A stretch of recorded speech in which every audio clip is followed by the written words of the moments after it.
대시 모의시험 2019년 2차 3문 문제 보시겠습니다. 이 문제는 지방자치법에 대해서 나온 변호사시험 모의시험 문제로서 지방자치법에서 가장 많이 나오는 쟁점 중에 하나인 사무의 구분에 관한 내용을 다루고 있습니다. 따라서 당의 사무가, 즉 학교생활기록 작성에 관한 사무가 국가사무인지 또는 자치사무인지에 따라서 교육감의 시정명령이 적법한지를 보시고, 그리고 이에 대한 대법원 제소가 가능한지를 묻고 있습니다.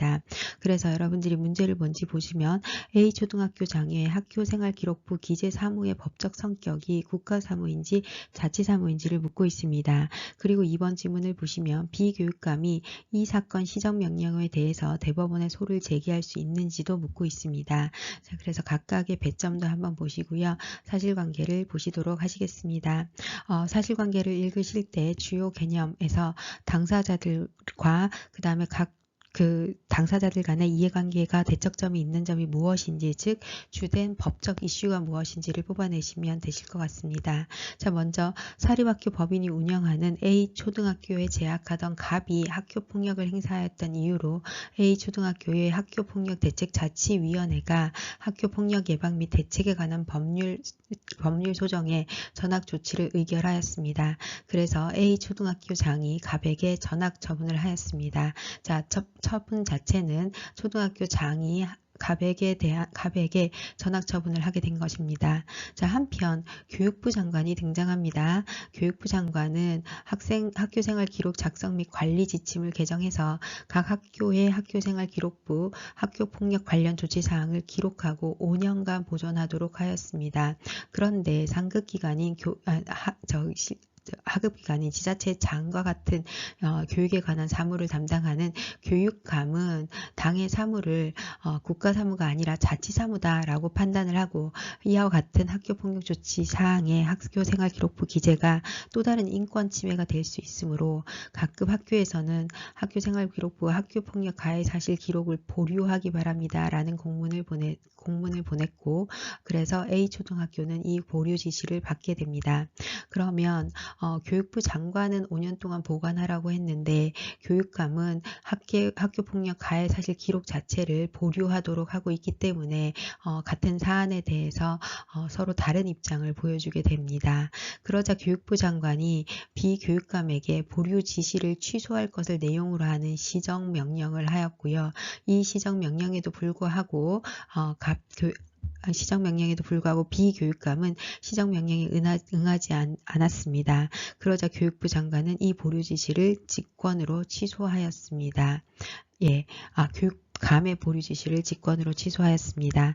따라서 상급기관인 교육부 장관이 교육감에 대해서 시정명령이나 직권 취소를 한 사안이 적법한지를 판단하기 위해서는 먼저 당의 사무인 학교생활부 기록 사무가 법적 성격상 국가사무인지 자치사무인지를 검토하여야겠죠. 그리고 이 사건 시정명령에 대한 제소 가능성을 보셔야 됩니다. 사실관계를 보시면 이에 따라 A초등학교 장은 전학조치사항을 갑의 학교생활부에 기재하였다고 합니다. 자, 그러면 당의 사건은 이 사실관계 내에서 초등학교 전학처분의 처분성과 그 다음에 정보 비공개 결정의 적법성, 그리고 자진전학 이후에 취소소송, 즉 협의의 소익이 있는지 여부를 묻고 있고, 그리고 4번에서 학생부 기재사무의 법적 성격과 교육감의 시정명령에 대한 대법원의 제소 가능성을 묻고 있습니다. 그래서 이 사안에서 여러분들이 어떠한 문제가 나올 수 있는지를 미리 예측하시면서 문제를 읽어봐 주시기 바랍니다. 관련 법령은 학교폭력 예방 및 대책에 관한 법률이 나와 있습니다. 이 법률에 따르면 국가나 지자체의 책무로서 국가나 지자체는 학교폭력을 예방하고 근절하기 위한 제도적 장치를 마련해야 한다고 규정을 하고 있고, 학교폭력 대책자치위원회 그리고 가해 학생에 대한 조치가 있습니다. 이 가해 학생의 조치에 관한 학교폭력 예방 및 대책에 관한 법률에 근거해서 전학 처분이 이루어진 것으로 보입니다. 네, 그리고 이제 교육기본법에서는 의무교육을 규정하고 있고, 교육기본법 제9조에서는 학교교육에 대해서 유아교육, 초등교육, 중고등교육을 하기 위해서 학교를 둔다라고 규정을 하고 있습니다. 그리고 초중등교육법에서는 당해 사안에 대해서 징계가 있는 경우에는 조정할 수 있도록 하고 있고, 문제와 관련된 학교생활 기록에 관해서는 교육기본법 제25조에서 규정을 하고 있습니다. 학교의 장은 학생의 학업 성취도와 인성 등을 종합적으로 관찰 평가해서 학교 지도 및 상급 학교의 학생 선발에 활용할 수 있는 다음 각호의 자료를 교육부령을 기준으로 작성 관리하여야 한다고 하였고, 당해 사항에 교과 학습 발달 사항뿐만 아니라 행동 특성 및 종합 의견을 쓰도록 하고 있습니다. 특히 학교의 장은 소속 학교의 학생이 전출하면 그 자료를 전입한 학교의 장에게 넘겨야 한다고도 규정을 하고 있습니다. 네, 문제를 보시고 난 뒤에 여러분들께서 이 문제의 사실관계를 잘 파악하신 이후에 당해 사무가 국가사무인지 자치사무인지를 검토하시오라는 문제를 보시면 항상 제일 먼저 보셔야 되는 것은 문제의 쟁점을 보시고 그리고 난 뒤에 배점을 함께 보셔야 됩니다. 그래서 20점 정도의 문제라면 여러분들이 어떤 목차를 구성해서 어느 정도의 시간을 배분해서 작성할 수 있는지를 먼저 머릿속으로 떠올리셔야 됩니다. 따라서 당해 사실관계에서 주어진 키워드를 여러분들이 잘 활용할 수 있도록 미리 머릿속으로 정리를 하셔야 되고요. 당해 사안에서 묻고 있는 질문이 무엇인지, 그리고 그 문제에 대한 판단을 하기 위한 법적 근거는 무엇인지, 그리고 주된 판단의 대상이 무엇인지도 꼭 검토하셔야 됩니다. 그리고 이 내용을 바탕으로 해서 사무의 구분 기준을 쓰시고 그리고 당해 사무의 법적 성격을 검토하시면 되십니다. 먼저 사실관계를 보시면 당해 사실관계에서 학교폭력대책자치위원회의 의결이 이루어졌고 A초등학교 장이 갑에 대한 전학 처분을 했습니다.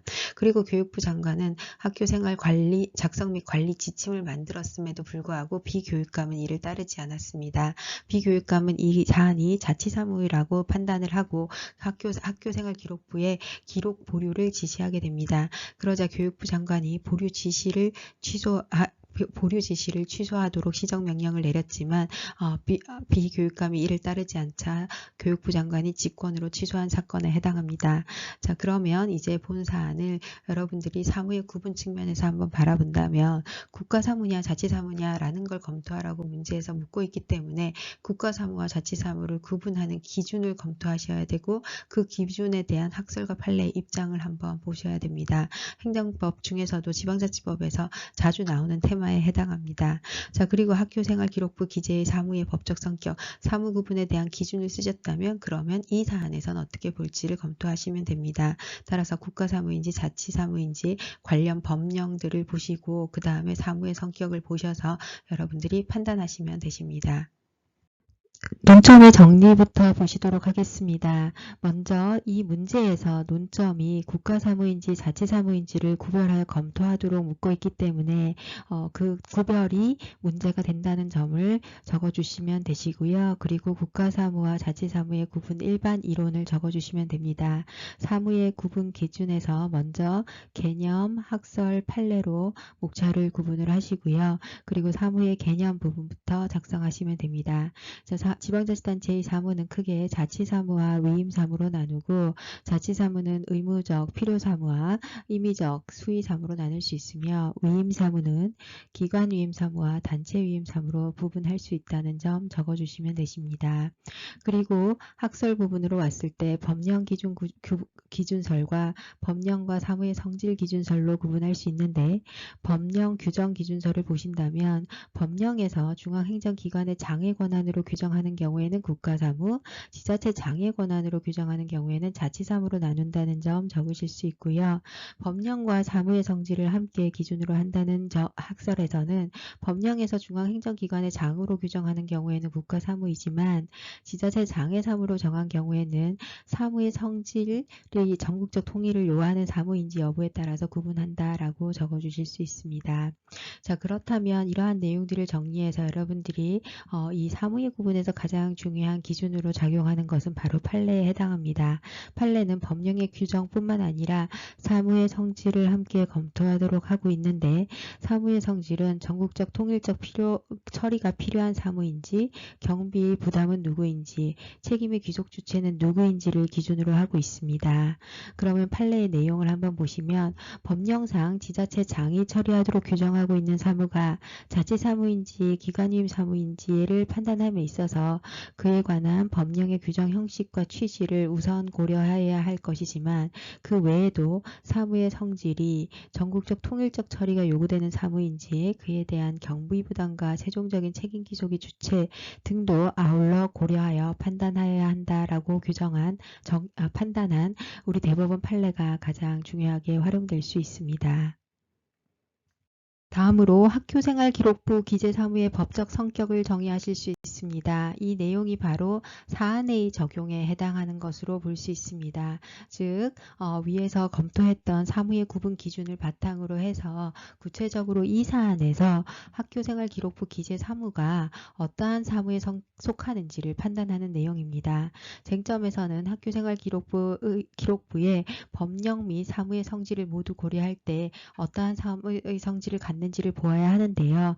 이에 대해서는 대법원 판례를 기준으로 판단해 볼 수 있습니다. 우리 판례에 따르면 학교생활 기록에 관한 초중등교육법, 고등교육법, 그리고 각 시행령의 규정에 의하면 어느 학생이 시도를 달리하여 국립학교와 공립사립학교를 달리하여 전출하는 경우에 학교생활 기록의 체계적, 통일적 관리가 필요하고, 그것이 법적 성격 부분으로 볼 수 있고요. 효력 부분에서는 중학생이 다른 시도에 소재한 고등학교에 진학하는 경우에도 학교생활 기록은 고등학교 입학 전형에 반영되며, 고등학생의 학생 기록은 교육부 장관의 지도 감독을 받는 대학교의 입학 전형 자료로 활용되기 때문에 학교의 장이 행하는 학교생활 기록의 작성 사무는 결국은 지역별로 달리할 수 없는 국민 전체의 이익을 위하여 통일적으로 처리되어야 할 전국적 통일적 처리가 되는 사무의 성격을 갖고 있다고 보았습니다.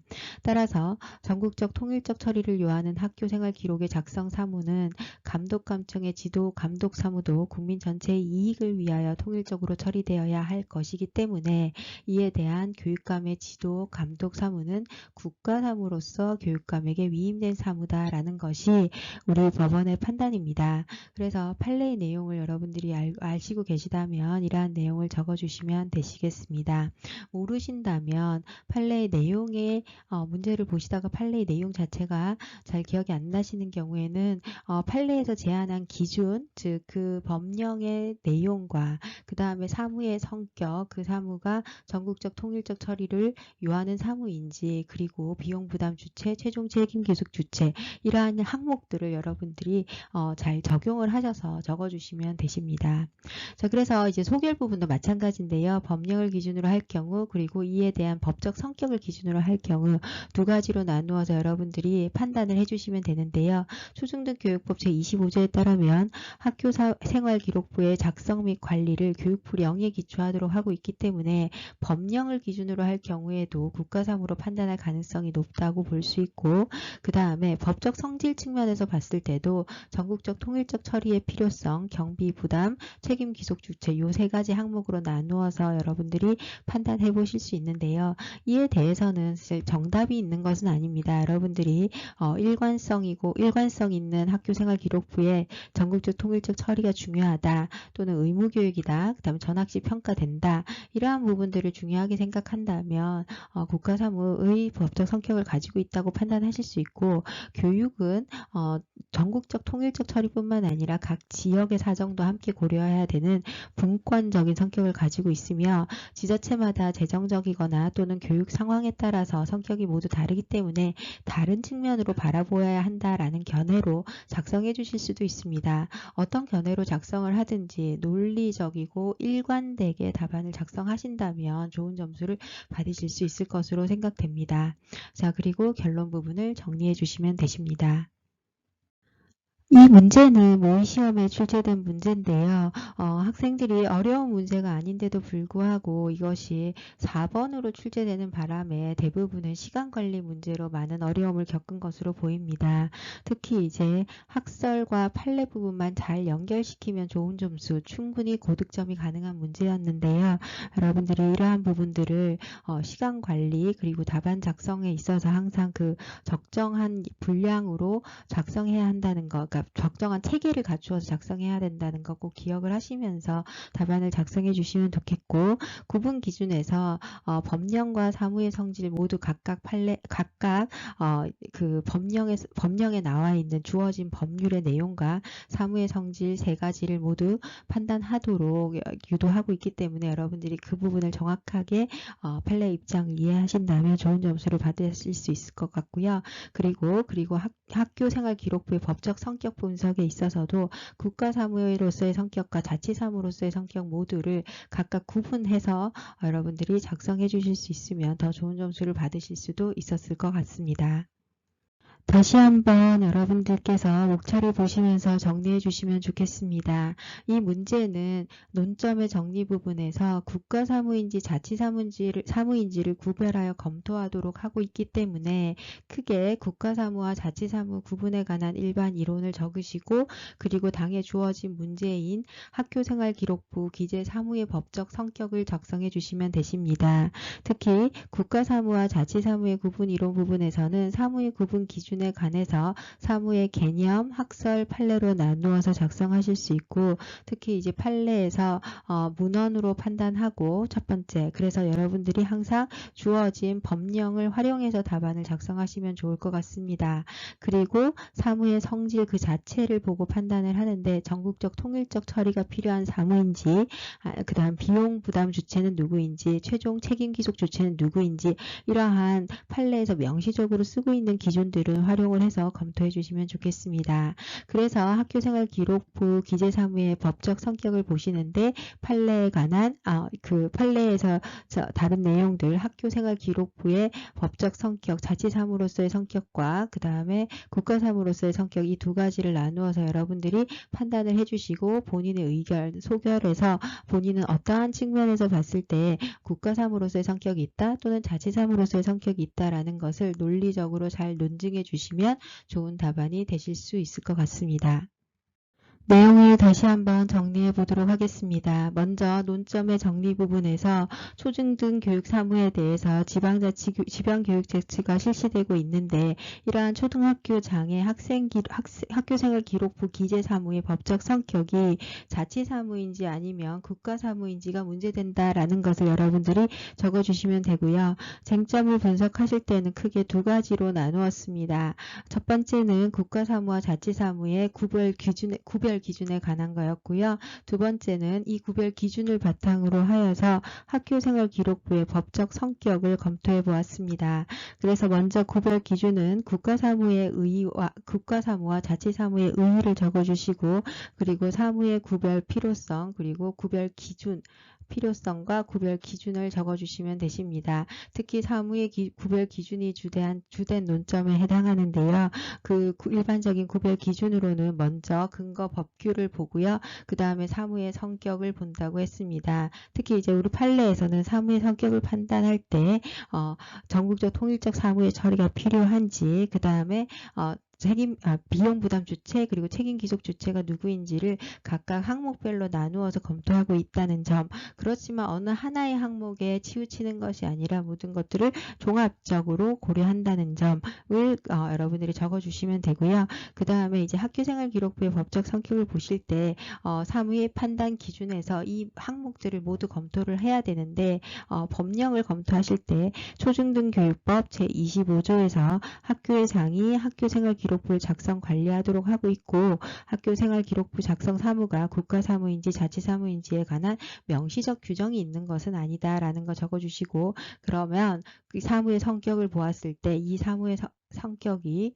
사무가 전국적 통일적 처리를 요하는 사무인지, 비용 부담 주체는 누구인지, 최종 책임 귀속 주체는 누구인지를 여러분들이 각각 평가를 하셔서 이 사무가 국가사무인지 자치사무인지 각각의 어떤 성격을 갖는지를 평가하시면 좋을 것 같습니다. 그래서 앞서 보여드렸던 예시 답안에서는 예를 들어서 학교생활 기록의 체계적 통일적 관리가 필요한 이유는 학생들이 전학했을 때 각각 그 자료들이 입학 전형에 반영이 될 수 있다는 점, 그 다음에 학교생활기록 사무는 국민 전체 이익을 위해서 통일적으로 처리되어야 할 사무라는 점 등이 논의될 수 있습니다. 반면에 자치사무다라고 판단을 하시는 경우에는 학교생활기록부 작성에 관한 학교장의 고유 권한을 존중해야 하고, 그리고 지자체마다 각각의 교육 상황이 다르기 때문에 학생부 기록의 통일성을 갖추는 것이 어렵다라거나 또는 그럴 필요가 없다라거나 뭐 이런 식으로 여러분들이 본인의 의견을 정리해서 적어주실 수 있습니다. 자, 그리고 사안의 적용 부분에서 여러분들이 결론을 적어주시면 되십니다. 두 번째 문제는 비교육감이 이 사건 시정명령에 대해서 대법원에 소를 제기할 수 있는지를 검토하시오라고 묻고 있고, 배점은 15점 문제입니다. 이 문제는 학교폭력대책자치위원회의 의결에 대해서 A 초등학교의 장이 갑에 대한 전학 처분을 한 사건이고, 교육부 장관은 학교생활 기록 작성 및 관리 지침을 마련하였고, 비교육감은 자치사무에 해당한다라고 보아서 기록 보류 지시를 내리게 되었습니다. 이에 대해서 교육부 장관은 보류 지시 취소 시정 명령을 내렸고, 이에 따르지 않자 직권 취소를 하게 되었습니다. 여기에서 질문은 교육부 장관의 시정 명령에 대한 교육감의 제소 가능성을 묻고 있는 것이며, 대상은 기록 보류 지시 취소 시정 명령입니다. 이에 대한 판단의 근거는 지방자치법, 학교폭력 예방 및 대책에 관한 법률, 교육기본법, 그리고 초중등교육법이 제시되어 있습니다. 그래서 여기에서의 판단 내용은 시정명령에 대한 제소 가능성인데요. 이를 검토하기 위해서 여러분들은 먼저 시정명령의 법적 성격을 검토하셔야 됩니다. 그래서 시정명령에 대한 법적 근거인 지방자치법 제169조를 검토하시고, 여기에서 정하고 있는 시정명령의 대상이 무엇인지를 정의하셔야 됩니다. 그리고 이 시정명령에 대한 제소 가능성이 인정되는지를 보셔야 되는데, 사무에 따른 시정명령에 대한 제소 가능성을 제169조에서 각각 달리 정하고 있으므로 이에 대해서 판단하시면 되시겠습니다. 네, 문제의 목차를 작성해 보도록 하겠습니다. 자, 첫 번째, 이 문제는 일단은 15점 배점이기 때문에 여러분들이 쟁점을 크게 확대하지 않고 이 범위 내에서 주어진 시간, 여러분들이 할당한 시간 내에서 작성을 하셔야 되고요. 논점의 정리와 함께 시정명령의 법적 성격과 제소 가능성을 각각 법률 지방자치법 제169조와 판례에서 다루고 있는 내용이 있는데, 이 판례의 내용을 여러분들이 잘 검토를 하셔야 됩니다. 그래서 지방자치법 제169조에서 시정명령을 어떤 사무에 한하여 인정하고 있는지를 보시는데요. 여기를 여러분들이 만약에 이제 세부목표를 잡으신다면 시정명령의 법적 성격과 제소 가능성, 시정명령의 의의, 그리고 시정명령의 대상, 시정명령 및 직권취소의 대상, 그리고 시정명령에 대한 제소 가능성, 이렇게 나누어서 쓰실 수 있습니다. 그래서 구체적으로 시정명령의 의의는 지방자치법 제169조를 활용하시면 됩니다. 지방자치법 제169조에서는 지방자치단체의 사무에 관하여 그 장의 명령이나 처분이 법령에 위반되거나 현저히 부당하여 공익을 해친다고 인정되면 시도에 대해서는 주무부 장관이, 시군자치구에 대해서는 시도지사가 시정을 명령할 수 있고, 이를 이행하지 아니하는 경우에는 취소 또는 정지할 수 있다고 쓰고 있습니다. 이 경우에 자치사무에 관한 명령이나 처분인 경우에는 법령을 위반하는 경우에 한한다고 쓰고 있고, 그 다음에 169조 2항에서는 경우에는 자치사무에 관한 명령이나 처분의 취소 또는 정지의 이의가 있는 경우에 있으면 그 취소 처분 또는 정지 처분에 대해서 제소할 수 있다고 쓰고 있습니다. 자, 그래서 169조의 내용을 정리하여 보면은 원칙적으로 지방자치단체의 사무에 대해서는 법령에 위반되거나 현저히 부당하게 공익을 해야 하는 경우에는 시정명령 취소 정지 처분을 할 수 있는데, 이 중에서 특히 자치사무인 경우에는 법령에 반하는 경우에 한한다고 하고 있습니다. 자, 그래서 시정명령의 먼저 대상이 문제가 되는데요. 이 시정명령의 대상성에 대해서는 기관사무도 포함한다는 견해도 있지만 기관위임 사무는 일단은 지방자치법 제167조에 의해서 행정권한의 위임 임탁에 관한 행정권한의 위임을 받고 있고, 그리고 행정권한의 위임이 임탁에 관한 규정 제6조에 의해서 일반적인 지휘감독권이 있기 때문에 사실은 이 169조에 의하지 않더라도 원칙적으로 시정명령을 할 수 있다라는 학설도 있습니다. 그래서 여러분들이 이 부분에 대해서 정리를 해주시면 되고요. 본인의 의견을 정리해 주시면 되고요. 그래서 일단은 시정명령을 자치사무는 할 수 있다라는 건 전제를 하는데, 그렇다면 대법원에 제소할 수 있는 것은 어떤 것이냐라는 것도 쟁점이 될 수 있겠죠. 사실 이 문제에서 묻고 있는 것은 대법원의 제소 가능성입니다. 그래서 지방자치단체 169조 제2항을 보게 되는데요. 지방자치법 제2항에서는 취소 또는 정지 처분에 대해서 소를 제기할 수 있다고 규정을 하고 있습니다. 그래서 제소 가능성 부분에 관해서는 판례를 다시 한번 보셔야 됩니다. 자, 한번 보시면요. 지방교육 자치에 관한 법률 제3조에 의해서 준용되는 지방자치법 제169조 제2항은 자치사무에 관한 명령이나 처분의 취소 또는 정지에 대해서만 소를 제기할 수 있다고 규정하고 있다라고 쓰고 있습니다. 그리고 주무부 장관이 지방자치법 169조 1항에 따라서 시도에 대해서 행한 시정명령에 관하여도 대법원에 소를 제기할 수 있다는 규정을 두고 있지 않기 때문에 우리 법원은 어떻게 보고 있냐면요. 시정명령의 취소를 구하는 소송은 허용되지 않는다라고 쓰고 있습니다.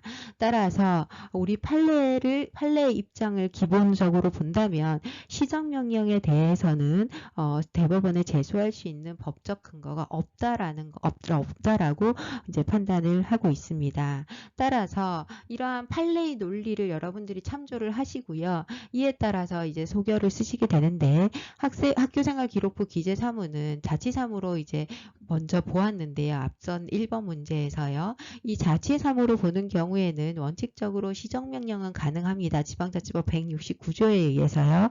그렇지만 판례에 따른다면 시정명령은 제소할 수 없습니다. 왜냐하면 시정명령이 아닌 취소 또는 정지 처분에 대해서 제소할 수 있다고 법적 근거를 두고 있기 때문이다 라는 게 우리 법원의 입장입니다. 자, 그런데 만약에 여러분들이 학교생활기록부 기재사무를 국가로 보는 경우로도 판단을 할 수 있는데, 이 경우에는 169조에 의한 시정명령보다는 167조 즉 국가의 사무를 지방자치단체에 위임해서 하는 것이기 때문에 국가가 일반적인 감독권에 기해서 시정명령을 할 수 있는데, 국가의 사무를 이행하면서 국가를 상대로 제소하는 것은 상정하기 어렵기 때문에 이 경우에도 제소는 어렵다라고 판단하실 수 있습니다. 그래서 소결은 이렇게 낼 수 있는데요. 여러분들이 이제 지방자치법 제169조의 해석 부분에 관한 공부를 하시고 판례를 바탕으로 하셔서 소결은 논리적으로 일관되게 작성해 주시면 되시겠습니다. 네, 다시 한번 목차를 보시면서 정리하시겠습니다. 모의고사 2019년 2차 4문의 2번 문제이고요. 이 문제는 시정명령에 대해서 지방자치법 제169조 2항에 근거해서 대법원에 제소할 수 있는지를 묻는 문제입니다. 그래서 시정명령의 법적 성격과 제소 가능성을 쓰는데 지방자치법 제169조의 해석 문제에 해당하는데요. 그래서 시정명령의 의의와 시정명령과 집권취소의 대상, 그리고 이에 대한 제소 가능성을 나누어서 쟁점별로 볼 수 있는데, 지방자치법 제169조를 9조 1항과 2항을 해석했을 때 시정명령의 대상은 기관위임 사무인 경우와 자치사무로 나누었을 때 자치사무는 가능하지만 기관위임 사무는 169조에 의한 시정명령보다는 167조에 의한 국가 감독권에 의한 시정명령이 이루어질 가능성이 높다라고 해석할 수도 있을 것 같고요. 그 다음에 이 경우에 제소 가능성을 보시면 지방자치법 제169조를 따를 경우에는 자치사무의 하나의 시정명령을 하되 이 자치사무에 관한 시정명령과 취소 정지가 있을 때 취소 정지에 관해서는 제소 가능성에 관한 근거를 169조 2항에서 들고 있지만 시정명령에 관해서는 근거를 두고 있지 않다라는 것을 근거로 우리 판례에서는 시정명령에 대한 제소 가능성을 인정하지 않고 있습니다. 그래서 이러한 논리를 여러분들이 잘 전개해 주시고 결론 부분에서 국가사무로 볼 것인가 자치사무를 볼 것인가를 잘 정리하셔서 논리를 만들어서 일관되게 서술해 주시기 바랍니다. 네, 사례 답안 작성 연습지를 보시면서 여러분들이 이 문제를 다시 한번 정리해 주시면 감사하겠습니다. 이 문제는 15점 배점 문제라는 거 항상 염두에 두시면서 써주시면 좋겠고요. 문제에서 묻고 있는 쟁점 자체가 제소 가능성을 묻고 있습니다. 그래서 여러분들이 결론적으로 항상 제소 가능성을 꼭 써주셔야지만 이 문제가 완결된다라는 것을 꼭 기억해 주시기 바랍니다. 당연히 여러분들이 법원을 설득하기 위한 어떤 답안을 쓰거나 제출하는 내용 문건을 쓸 때는 묻고 있는 쟁점과 그에 대한 답안이 연결이 되어야 됩니다. 자, 그러한 연결을 하기 위한 논리 구조를 여러분들이 잘 채워 나가는 것이 쟁점 분석 부분인데요. 이 쟁점 분석 부분에서는 지방자치법 제169조에 의한 당의 사무의 제소 가능성을 판단을 하시면 되는데요. 지방자치법 제169조에서는 지방자치단체의 사무는 자치사무의 명령이나 처분이 법령에 위반되거나 현저히 부당하여 공익을 해하는 경우에 시정명령을 할 수 있다라고 해서 시정명령의 법적 근거를 두고 있는데요. 이에 대해서 우리 학설은 169조에 의한 시정명령은 자치사무를 전제하고 있다라는 것이 것으로 두고 있는데 이에 관해서는 달리 보는 학설도 있습니다. 자, 그리고 이 자치사무에 관한 그 시정명령에 대한 제소 가능성이 핵심적인 질문이었죠. 그래서 시정명령에 관한 제소 가능성을 보기 위해서는 지방자치법 169조 제2항을 보셔야 되는데 이 지방자치법 제169조 2항에서는 시정명령과 취소 정지가 있을 때 취소 정지에 대한 제소 가능성은 규정을 하고 있지만 시정명령 자체에 대한 제소 가능성을 규정하고 있지 않습니다. 따라서 우리 대법원은 시정명령 자체에 대해서는 제소 가능성이 없다라는 것이 판례의 입장입니다.